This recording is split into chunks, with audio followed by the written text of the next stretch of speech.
સુરત શહેરના ડુમસ રોડ પર સુલતાનાબાદ ખાતે આવેલા રીવા વ્યસન મુક્તિ અને રિહેબ સેન્ટરમાં માનવતાને શર્મસાર કરતી અને કાયદો વ્યવસ્થાને પડકારતી એક હૃદયદ્રાવક ઘટના સમાવી છે. વ્યસન મુક્તિની સારવાર માટે આવેલા 32 વર્ષીય યુવક ધવલ જયંતિભાઈ રાઠોડની સંસ્થાના કાઉન્સલરો અને ડ્રાઈવરે ભેગા મળીને કરપીને હત્યા કરી નાખી છે. ઘટનાની શરૂઆત ગત 1 માર્ચ 2026 રોજ રાત્રે 9 વાગ્યાના અરસામાં થઈ હતી.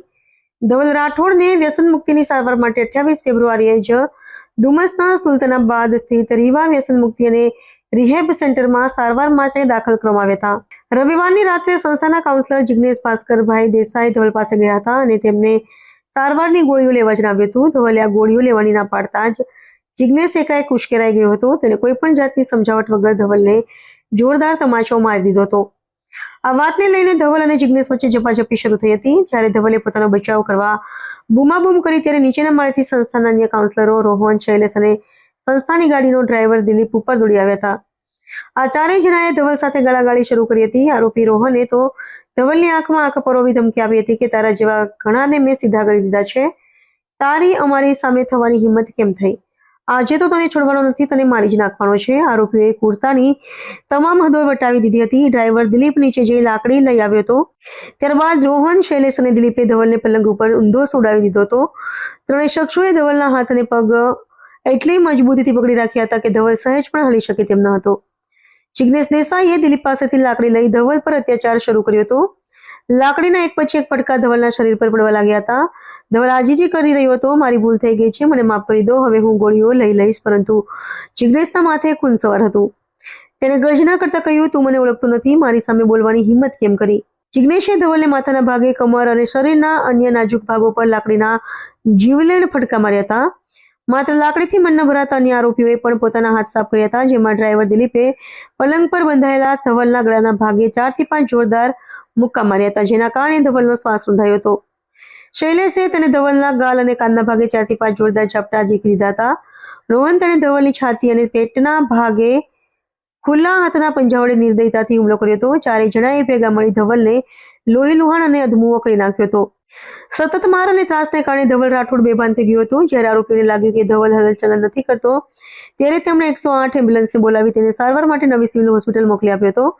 જો કે હોસ્પિટલ પહોંચતા સુધીમાં ઘણું મોડું થઈ ગયું હતું. ફરજ પરના તબીબોએ તપાસીને રાત્રે 10:23 વાગે ધવલને મૃત જાહેર કર્યો હતો.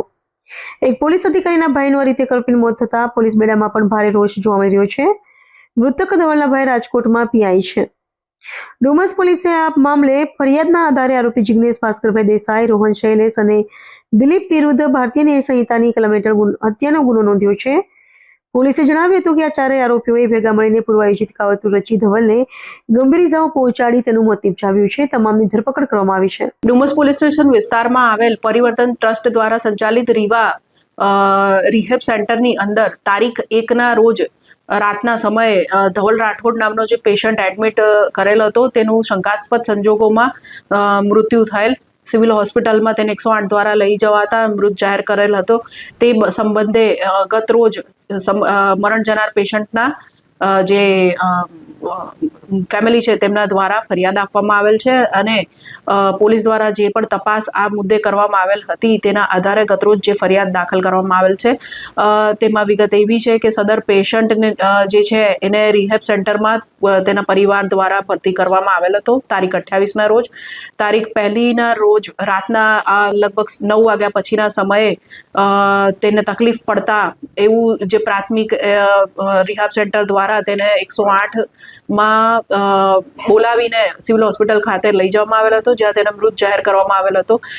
પોસ્ટમોર્ટમ જે કરવામાં આવ્યું, ફોરેન્સિક પોસ્ટમોર્ટમ, એની અંદર ઈજાના નિશાનો મળી આવ્યા, જેથી પોલીસે આ જે મેટર છે એને સિરિયસ ગણીને તાત્કાલિક ઇન્વેસ્ટિગેશન ચાલુ કરેલ હતું અને ગત રોજ પોલીસ દ્વારા આ મુદ્દે FIR નોંધવામાં આવી છે અને આગળનું કુલ 4 ઇસમોને આ બાબતે અરેસ્ટ કરવામાં આવેલ છે. જે પ્રાથમિક તપાસમાં જણાઈ આવ્યું કે આ જે ઇસમ છે જે ચલવે છે આ રિહેબ સેન્ટરની અંદર કામ કરતા 2 કાઉન્સેલરો, વોર્ડ બોય તથા ડ્રાઈવર દ્વારા દવા નહીં લેવાના મુદ્દે આ સદર પેશન્ટ ધવલભાઈ રાઠોડને મારવામાં આવેલ હતો, જેના કારણે સદર પેશન્ટનું મૃત્યુ નિપજેલ છે.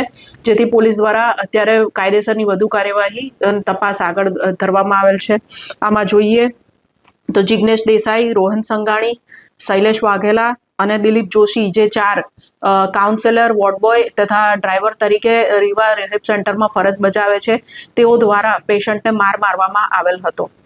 હજુ પોલીસ દ્વારા આરોપીઓને કોર્ટમાં રજૂ કરીને રિમાન્ડ મેળવવાની કાર્યવાહી કરવામાં આવી રહી છે.